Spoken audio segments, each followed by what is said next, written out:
একটি ছোট্ট গ্রামে থাকত অরুণ ও রাজীব নামে দুই বন্ধু।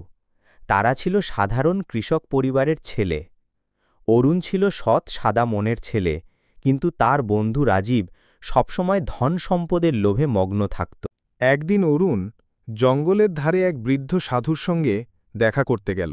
সাধু তাকে সৎকর্মের জন্য একটি জাদুর পাগড়ি দেয় এবং বলেন, এই পাগড়ি মাথায় দিলে তুমি অদ্ভুত শক্তি পাবে, ঝড় থামাতে পারবে, দূরের জিনিস কাছে টানতে পারবে, মানুষের হৃদয় পড়তে পারবে, কিন্তু মনে রেখো, খারাপ কাজে ব্যবহার করলে অভিশাপ নামবে।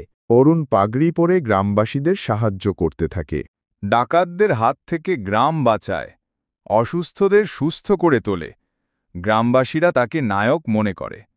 কিন্তু রাজীব তা দেখে হিংসায় জ্বলে ওঠে এবং মনে মনে ভাবে, না, এই পাগড়ি আমার চাই। এক রাতে রাজীব অরুণের ঘরে পাগড়িটি চুরি করতে যায়, কিন্তু অরুণ তাকে দেখে নেয় এবং তাকে বলে, রাজীব, তুমি? বন্ধুর কাছ থেকে কেমন বিশ্বাসঘাতকতা! তখন রাজীব বলে, আমি একদিন এই শক্তি দখল করব অরুণ, তুমি দেখে নিও। রাজীব এক দুষ্ট তান্ত্রিকের কাছে যায়। তান্ত্রিক তাকে কালো জাদু শেখায়। রাজীব কালো জাদু ব্যবহার করে গ্রাম আক্রমণ করে। গ্রামবাসীরা আতঙ্কে পালায়। বাঁচাও, রাজীব আগুন লাগিয়ে দিয়েছে। অরুণ জাদুকরি পাগড়ি পরে রাজীবকে প্রতিরোধ করে। আলো আর অন্ধকারের ভয়ঙ্কর লড়াই শুরু হয়।